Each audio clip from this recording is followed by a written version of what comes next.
and request the Dean Humanities also to felicitate our guest speaker of the today's program.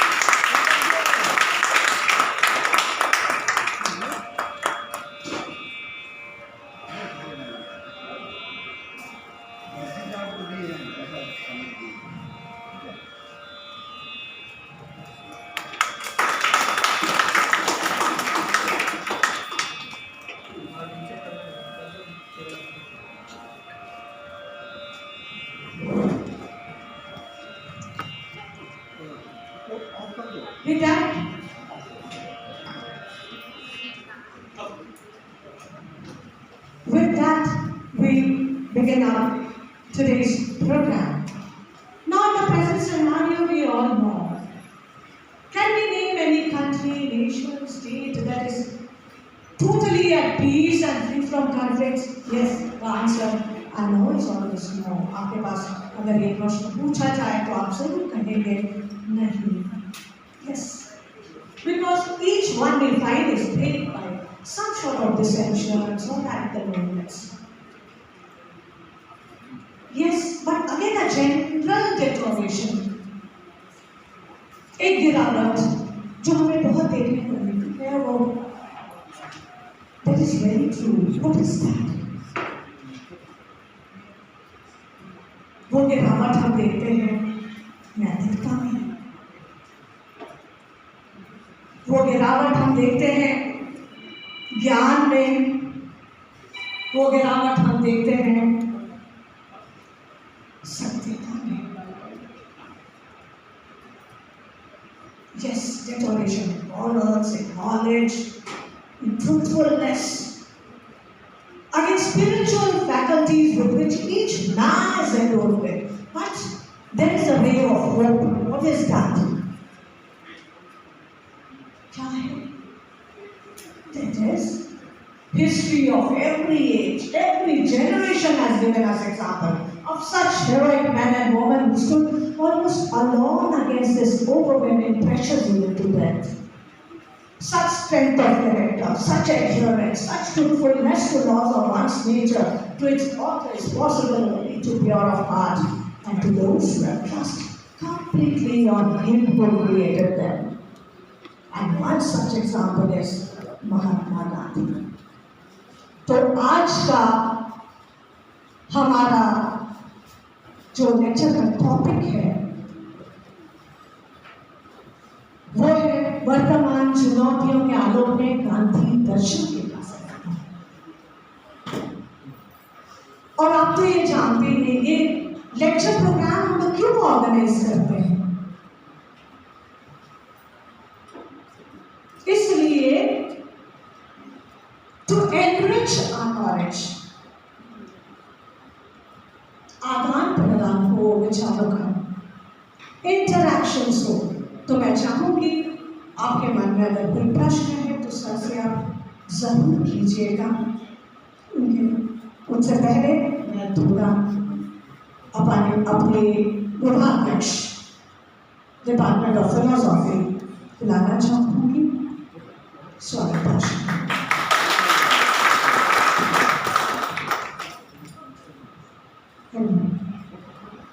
आज इस सभागार में आप सभी उपस्थित सज्जनों का स्वागत करती हूँ. पहले पीएचडी से आए हुए professor doctor S P. Pandey sir का स्वागत करती हूँ. चौधरी को स्वागत करती हूँ और हमारे बीबीए के DSW doctor professor Shailendra Kumar सरकार साहब का भी स्वागत करती हूँ और उनका अभिनंदन करती हूँ. डॉक्टर कुमारी शर्मा का भी स्वागत करती हूँ और उनका अभिनंदन करती हूँ. और बीबीएमक्यू के जितने भी विभागाध्यक्ष यहाँ पर उपस्थित हैं मैं सबों का स्वागत करती हूँ और हार्दिक अभिनंदन करती हूँ. हमारे यहाँ पर बहुत सारे विद्यार्थी हैं, स्टूडेंट हैं, छात्र छात्राएँ हैं. मैं सबों का स्वागत करती हूँ और उनसे ये कहती हूँ कि आप जो यहाँ पर आज लेक्चर होने वाला है उस पर आप लोगों का सुनिए ध्यान से. और अगर कोई क्वेरी है, क्वेश्चन है तो आप उनको साइड से पूछ सकते हैं. ज़्यादा इसको लंबा न करते हुए, समय की कमी है इसको माइक काफ़ी कि मैडम को देती हूँ। धन्यवाद। मैं कृष्ण मुरारी सर, हमारे यूनिवर्सिटी डिपार्टमेंट ऑफ फिलोसॉफी के डॉक्टर कृष्ण मुरारी सर से अनुरोध करती हूँ इस विषय पर थोड़ा प्रकाश डालने। आज इस सभागार में उपस्थित सारे लोगों को नमस्कार। सबसे पहले मैं प्रोफेसर एस.वी. पांडे जी को नमस्कार करता हूँ और मुझे 2 मिनट का समय पांडे से निर्धारित किए हैं, इसलिए सभी लोगों का हम नाम लेना नहीं चाह रहे हैं ताकि मैं शॉर्ट में बात करके निकल चलूँ। आज हम लोग खुश नसीब हैं कि हम गांधी के देश में पैदा हुए हैं, जिनके बारे में आइंस्टीन की टिप्पणी थी कि आने वाली पीढ़ी शायद ही यह भरोसा कर सके कि ऐसा हाथ मांस का पुतला भी जन्म लिया था। और यही कारण है कि हमारे देश के कोई भी मेहमान विदेश की धरती पर जाते हैं तो वहाँ यह कहना ना भूलते हैं कि हम भी बुद्ध और गांधी के धरती से आए हैं। चाहे विदेश से हमारे धरती पर जो आते हैं, गांधी जी के चरणों में अपना पुष्प अर्पण करना सौभाग्य समझते हैं। लेकिन वर्तमान में हमारी जो चुनौतियां हैं कि गांधी आज देखा जा रहा है कि आतंकवाद बढ़ते जा रहा है, विश्व में देशों में हथियारों की जखीरा बढ़ती जा रही है, पूरा देश में परमाणु बम बनाने की होड़ मची हुई है। एक तरह से पूरा देश या विश्व बारूद के ढेर पर खड़ा है, कब का हो जाएगा किसी को नहीं मालूम। ऐसी परिस्थितियों में यह आज बार बार प्रश्न पूछा जा रहा है कि क्या गांधी जी के विचार सत्य अहिंसा का विचार क्या आदमी पर प्रासंगिक है? तो यह कहने में कोई अतिशयोक्ति नहीं है कि यह जो समय चल रहा है आतंकवाद का, गृह युद्ध का, इसमें गांधी जी आदमी पर प्रासंगिक हैं। और यूँ कहें कि पहले से ज्यादा प्रासंगिक है, क्योंकि पहले की अपेक्षा आज ज्यादा हिंसा हो रही है, आतंकवाद हो रही है, एटम बम बन रहे हैं। तो ये सारी स्थितियां बन रही है कि आज पहले की अपेक्षा गांधी जी प्रासंगिक हैं। और आज हम अपने देश में ही देख रहे हैं कि आज एक 100 दिनों से आज पूरा देश फिर से गांधी जी को याद कर रहा है कि आज गांधी जी यहाँ लौट आए हैं। क्योंकि हम 100 दिनों से देख रहे हैं कि मेरा देश का एक कोना मणिपुर 100 दिनों से चल रहा है, बेटी बहनियों की, माँ बहनों की आबरू लूटी जा रही है, कोई देखने वाला नहीं है। जबकि केले गांधी जी थे जो नुआखली में जो दंगा, सांप्रदायिक दंगा हुआ था, 1 मैन आर्मी की तरह जाके उसको शांत कराए थे। तो इन सारी बहुत सारी परिस्थितियां हैं कि जिसमें आज गांधी जी हम लोगों के बीच आवश्यक हो गए हैं, उनकी विचारों को प्रासंगिक हो गए। बस इतना ही कहकर मैं विस्तार से एस.वी. पांडे जी से सुनने के हम लोग आकांक्षी रहेंगे। Thank you so much. अब मैं बुलाना चाहूंगी डॉक्टर मनोज कुमार तिवारी सर, वो स्पीकर के परिचय देंगे। धन्यवाद। आज इस कार्यक्रम के मुख्य वक्ता डॉक्टर एस.वी. पांडे जी का मैं हार्दिक अभिनंदन करता हूँ, स्वागत करता हूँ। और सभागार में उपस्थित सारे एकेडमिक फैकल्टी डीन्स, हेड्स एवं छात्र छात्राओं सभी का हार्दिक अभिनंदन करते हैं, स्वागत करते हैं। सर का परिचय देने के लिए बुलाया गया क्योंकि मैं भी PHU से जुड़ा हुआ हूँ और सर के बारे में अधिक मैं क्या कहूँगा, थोड़ी थोड़ी जो है वही बताऊँगा, क्योंकि इनके मुखाबिदों से विचारों को सुनेंगे तो आपको कुछ एहसास होगा कि क्या है। ये धर्मनीश जो भी कहा जाए, ये PHU में 33 साल से पढ़ा रहे हैं, टीचिंग एक्सपीरियंस जो है। 17 स्टूडेंट का PhD डिग्री अवार्ड करा चुके हैं, 3-4 PDF स्कॉलर को भी अवार्ड करा चुके हैं। इनका रिसर्च चेतना के स्वरूप, वसुबंधु, शब्दन और हिंद के संदर्भ में है, और इनका चेतना के स्वरूप पर बुक भी है, और विभिन्न academic council, board of studies, different university के मेंबर हैं, और एडमिनिस्ट्रेटिव UPSC का भी सिलेबस, क्वेश्चन सेटिंग, UGC का जो आपका क्वेश्चन सिलेबस है उसमें भी इनका योगदान, उसके भी मेंबर है। और अधिक कुछ नहीं करना चाहूँगा क्योंकि समय कम है। इनका मैं परिचय बस इतना ही देना चाहूँगा, ऐसे तो परिचय बहुत है, लेकिन हम इनका सुनना चाहते हैं, सुनने में हम सबको विश्वास है, इसलिए मैं शॉर्ट में करूँ। और मैं चाहूँगा कि मैडम भी इजाज़त दें इस सत्र का speaker. Now the audience I know is waiting to hear our speaker. So the dais is yours, this microphone is yours, and sir, we are waiting to hear you.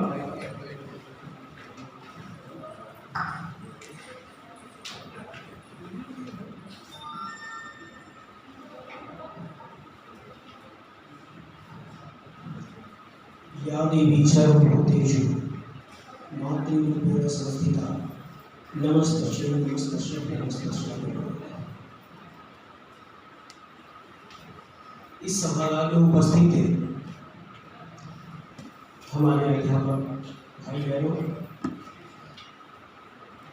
और इस देश के युवा साथियों और बहनों,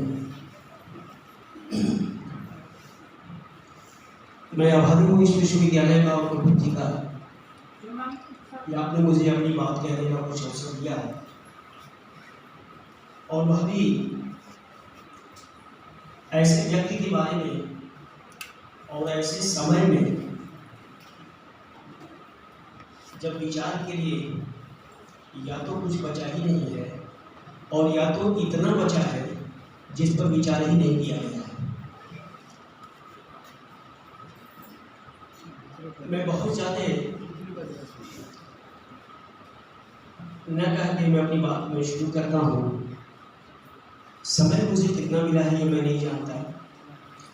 अगर आप मुझे निर्देशित कर दें कि कितने समय में मुझे अपनी बात खत्म करनी है तो ये कृपा होगी।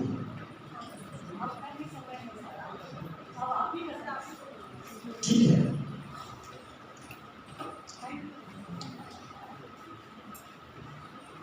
मैं अपनी बात शुरू करता हूँ। विश्व के इतिहास में ऐसे 3 व्यक्ति हैं जिन्हें हिंसक तरीके से मृत्यु दी गई है और तीनों अमर हो गए। सुकरात, ईसा मसीह एवं गांधी। एक ने ज्ञान की, दूसरे ने प्रेम की तथा तीसरे ने सत्य एवं अहिंसा की अलख जगाई थी। यदि ज्ञान, प्रेम एवं सत्य प्रासंगिक हैं तो ये तीनों भी प्रासंगिक हैं।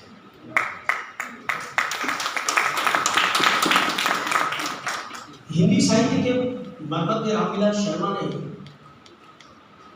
लिखा है कि जो लोग वर्तमान समाज व्यवस्था से असंतुष्ट हैं एवं उसमें परिवर्तन चाहते हैं, उन्हें इन तीनों का एक साथ अध्ययन करना चाहिए, क्योंकि आज ये तीनों प्रासंगिक हैं। मैं कोट करूंगा क्यों प्रासंगिक हैं और हमने सीखा नहीं। मैं लॉर्ड मैकाले को कोट करके मैं बोलूंगा कि मैंने भारत के वो छोर का अध्ययन किया, मैंने एक भी आदमी ऐसा नहीं पाया जो अनैतिक हो, चोर हो।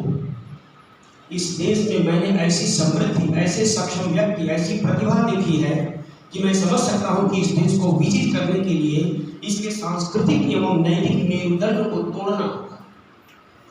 यदि भारतवासी यह सोचने लगे कि जो विदेशी एवं अंग्रेजी है वह उनके अपने आचार विचार से अच्छा है, तो वे अपना आत्मसम्मान एवं संस्कृति खो देंगे।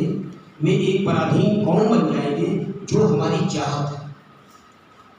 यदि मैकाले की इस मंशा के विरुद्ध व्यक्ति, समाज एवं राष्ट्र निर्माण हेतु मातृभाषा में बुनियादी शिक्षा की प्रासंगिकता है तो गांधी भी प्रासंगिक है। यहाँ के बुद्धिजीवी वर्ग में अपने देश के नैतिक, आर्थिक एवं सांस्कृतिक बोध के प्रति सजगता क्यों नहीं दिखाई देती? आज राष्ट्र निर्माण का सांस्कृतिक खाका क्यों नहीं उनके मस्तिष्क में है? संस्कृति को क्यों अनदेखा किया जा रहा है? आज प्रश्नों के प्रति आज से 109 वर्ष पूर्व 1909 में हिंद स्वराज के माध्यम से जो गांधी के विचारों का मूल दस्तावेज है, यदि गांधी ने आग्रह किया था तो क्या वे आज प्रासंगिक नहीं है? क्षमा कीजिएगा, मैं गांधी के किसी सिद्धांत की कोई चर्चा नहीं कर रहा, विषय भी मेरा वह नहीं है। तो जो लोग गांधी के सिद्धांतों को मूलतः सत्य, अहिंसा, ब्रह्मचर्य, परिग्रह एवं ट्रस्टीशिप और सब के उससे बैठे होंगे, थोड़ी उनको निराशा होगी। मैं उसकी एकदम चर्चा नहीं कर, मैं केवल और केवल चुनौतियों और उनके संदर्भ में गांधी की प्रासंगिकता बोलूंगा। वस्तुतः मनुष्य के अनुभवी जीवन की यात्रा में विचारों की एक अंतहीन यात्रा कुशल सहधर्मिणी की तरह सदैव उसके साथ चलती है। इससे उत्पन्न संवेदना भी अंतहीन गहराई तक उसका साथ दे सकती है, बशर्ते कि मनुष्य इसके लिए तैयार हो। मनुष्य की कुशलता इस यात्रा की स्वानुभूति संवेदनाओं के साथ तादात्मीकरण में है, अन्यों के साथ इसके मनसा, वाचा एवं कर्मणा व्यवहारीकरण में है। जिसने इसे साध लिया वह महात्मा हो गया, महामना हो गया। जो असफल हुआ वह महात्मा हो गया। इसीलिए गांधी महात्मा एवं महामना मदन मोहन मालवीय महामना है।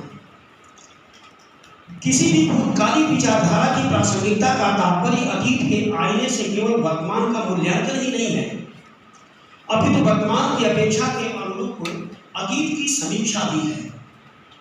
यह सब कुछ बदलती हुई परिस्थितियों में वैचारिकी के व्यवहारीकरण का मूल्यांकन, वैचारिकी के व्यवहारीकरण का मूल्यांकन। गांधी के लिए अतीत प्रेरणा, जीवन जीने की कला एवं जीने का अर्थ है। यह मात्र इतिहास एवं अवबोध नहीं है, परिस्थितियों के थपेड़े से उत्पन्न वेदना प्रसूत संवेदना है, किंतु ऐसी संवेदना नहीं जिसकी परिणति महाविनिष्क्रमण में हुई हो। महाविनिष्क्रमण का जो संदर्भ है आप जानते हैं, महाविनिष्क्रमण से है जिसको मैं कहूँगा मैदान छोड़ के भाग जाना, पलायित हो जाना जिम्मेदारियों से। अपितु ऐसी परिणति प्रदत्त जीवन की कुशलता से जीवन में प्रदत्त जीवन को कुशलता से जीवन जीने में। मुझे याद आता है जब हम जीवन जीने की बात करते हैं तो मुझे ये शेर याद आता है कि जीने वालों को जीने का सलीका ही नहीं, जीने वालों को जीने का सलीका ही नहीं, अश्रु पीने के लिए है कि गिराने के लिए। ये जीने का तरीका है। वस्तुतः 21वीं सदी जबरदस्त अंतर्विरोधों की सदी है।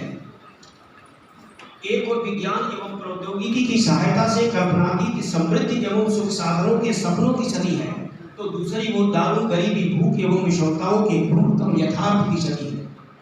यह एक तरफ सत्य और अहिंसा के आह्वान की सदी है, तो दूसरी ओर परमाणु युद्ध के भयावह की सदी है। यह वर्तमान चुनौतियों से भरा एक ऐसा युग है जहां मानव ही मानवता को कलंकित कर रहा है। आज मानवता के समक्ष ऐसी दुर्गम कठिनाइयां हैं जो सामाजिक, धार्मिक एवं आर्थिक हिंसा के दौर से आगे बढ़ती हुई आतंकी हिंसा के युग में प्रवेश कर रही है। आज जहां एक और राजनीतिक समस्याओं का हल हथियारों से ढूंढा जा रहा है, वहीं दूसरी ओर संयुक्त राष्ट्र संघ द्वारा विश्व शांति के लिए अहिंसा दिवस मनाने का छद्म आह्वान किया जा रहा है। श्रद्धा, मर्यादा एवं त्याग के स्थान पर संशय, उच्छृंखलता एवं भोग की प्रवृत्ति बढ़ रही है। अपरिग्रह एवं अकिंचनता को हेय समझकर आर्थिक ऐश्वर्य एवं विलासिता को सुखद जीवन का मानक समझा जाने लगा है। तितिक्षा एवं उपरति की अपेक्षा बुभुक्षा एवं व्रत को अधिक महत्व दिया जा रहा है। आज शम, दम एवं संतोष निर्मलों के लक्षण माने जाते हैं।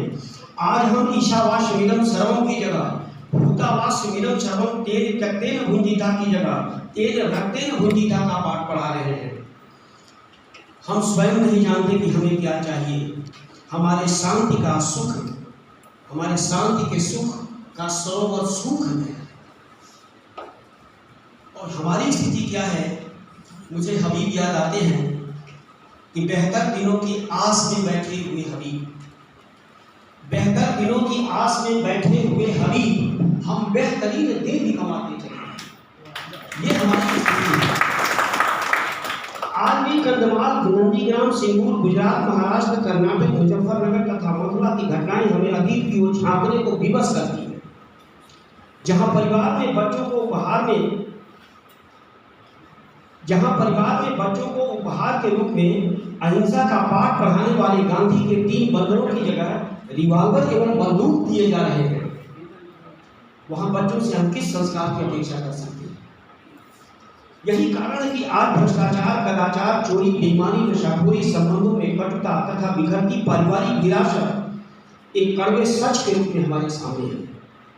समय के साथ करवटें लेती मानवीय मूल्यों की विरासत आज अपना ही अतीत ढूंढने के लिए विवश है। भले ही एक बात जोर देकर कहते हो, मजहब नहीं सिखाता आपस में बैर करना, इनको अतीत ही नहीं, वर्तमान इतिहास भी इसका साक्षी है कि मजहब के नाम पर, जिहाद के नाम पर जितना रक्तपात हुआ है और आज भी हो रहा है, शायद इतना कभी नहीं। भारत जैसे बहुधर्मी देश में तो धार्मिक पूर्वाग्रहों एवं अंधविश्वासों से जुड़ी सांप्रदायिकता आज देश की अखंडता के लिए खतरा बनी हुई है। यद्यपि सांप्रदायिकता धर्म से जुड़ी है, किंतु वर्तमान में इसका आधार केवल धर्म ही नहीं है, अभी तो इसके साथ सामाजिक, सांस्कृतिक एवं राजनीतिक ध्येय भी जुड़े हुए हैं। यही कारण है कि जहां पुरुषार्थ चतुष्टय, धर्म, अर्थ, काम और मोक्ष, वर्णाश्रम व्यवस्था, ब्रह्मचर्य, गृहस्थ, वानप्रस्थ और संन्यास शुद्ध रूप से सोपान क्रम पूर्वक मानव जीवन के चरम मूल्य की प्राप्ति एवं शांति के आचरण हेतु कर्तव्य संहिता के रूप में उद्धृत हैं। आज इनके पालन से लोगों को खतरा महसूस होने लगा है। इसमें कोई संदेह नहीं कि आज समाज में जिस नए युग का सूत्रपात हुआ है, उसमें मानवीय भूगोल का ऐसा कोई हिस्सा नहीं है जिसका कायाकल्प न हुआ, किंतु इसकी तस्वीर अत्यंत भयावह एवं चिंताजनक है। वास्तविकता तो यह है कि जहां दुनिया के चंद लोगों के पास अधिकांश दौलत है, वहीं लगभग आधी आबादी का एक बहुत बड़ा हिस्सा गरीब, मुहताज एवं अज्ञान के गर्भ में है। जहां बड़े बड़े कारखाने, भवन, औद्योगिक प्रतिष्ठान, मिलों में बसे लंबे शहर एवं विज्ञान की चकाचौंध है, लेकिन दूसरी तरफ इंसान खोया सा, बुझा सा, थका सा, चिंताग्रस्त, असंवेदनशील एवं भयाक्रांत है। हम मंगल पर तो पहुंच गए, लेकिन हमारे जीवन का मंगल समाप्त हो गया। कितने आश्चर्य की बात है कि एक तरफ हम कंप्यूटर और सूचना क्रांति की उपलब्धियों पर इठला रहे हैं और दूसरी तरफ महिलाओं पर वही मध्ययुगीन बर्बरता जारी है। मैं धन्यवाद दूंगा सरकार को कि कम से कम उसने 3 तलाक जैसे मुद्दे को भी, जो एक प्रकार से कह लीजिए महिलाओं के प्रति अत्याचार था, हमारी बहनों के प्रति, माताओं के प्रति, उसको उसने समाप्त किया। ऐसे बहुत सारी चीजें। क्या यह किसी विडंबना से कम नहीं है कि जिस देश में दुश्मन की बेटी को भी नौ मारने का संस्कार हो, वह देश आज भ्रूण हत्या का पाप झेल रहा है। बेटी बचाओ और बेटी आंदोलन करने पड़ रहे हैं। हमारे लिए इससे शर्मनाक बात क्या हो सकती है कि स्त्री जो मातृ स्वरूपा है, जननी है, शक्ति स्वरूपा, करुणा, दया, प्रेम एवं महत्व के विस्तार की धारणी है, उसके लिए आज घरेलू हिंसा जैसे अधिनियम बनाने पड़ रहे हैं। इस पर भी अहंकार यह कि हम विकसित एवं आधुनिक हैं। हम आपसे निवेदन करेंगे, तकाजा है मौजों का तूफान से फेरो, कहां तक किनारे किनारे चलेंगे। वस्तुतः आज भारतीय सामाजिक परिवर्तन के तीव्र संक्रमण के दौर से गुजर रहा है। एक और आधुनिकीकरण की अनिवार्यता है तो दूसरी ओर परंपरा के प्रति आग्रह है। इस परिस्थिति ने आज जिस चिंता को जन्म दिया है वह अपनी अस्मिता और पहचान खोकर एक आकृति विहीन भीड़ की गुमनामी में खो जाने का, अपनी सांस्कृतिक विरासत के पहचान के विनष्ट होने का है। आज हम न भारतीय रह गए हैं, न सच्चे अर्थों में आधुनिक। हमने छद्म आधुनिकता का लबादा ओढ़ लिया है और अनेक भ्रमों को पालते हुए एक निरुद्देश्यहीन अंतहीन यात्रा पर निकल पड़े। आज उदारवादी अर्थनीति के कारण देश बहुराष्ट्रीय कंपनियों के सामने घुटने टेक चुका है। आज विकास के केंद्र में शहर है।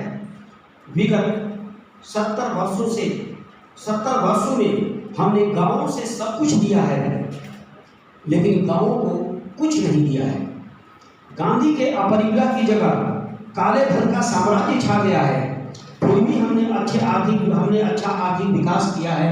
इस अहंकार से हम फूले नहीं समा रहे। राष्ट्रीय स्वतंत्रता मिशन चल रहे हैं, फिर भी आबादी के आधे से अधिक बच्चे कुपोषण के शिकार हैं। फाइलों में बचपन बचाओ अभियान चल रहा है।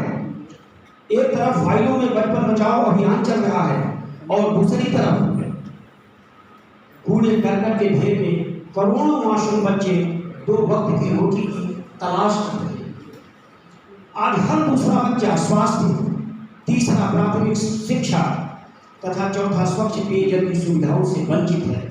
कमोबेश आम आदमी की भी यही स्थिति है। और अगर मैं दुष्यंत को थोड़ा कोट करके मैं अगर आपसे बात करूं तो दुष्यंत इस स्थिति का जितना जबरदस्त मूल्यांकन करके अपना शेर लिख रहा है। सो जाते हैं फुटपाथ पे अखबार बिछाकर, सो जाते हैं फुटपाथ पे अखबार बिछाकर, मजदूर हैं ये नींद की गोली नहीं खाते। नेताओं के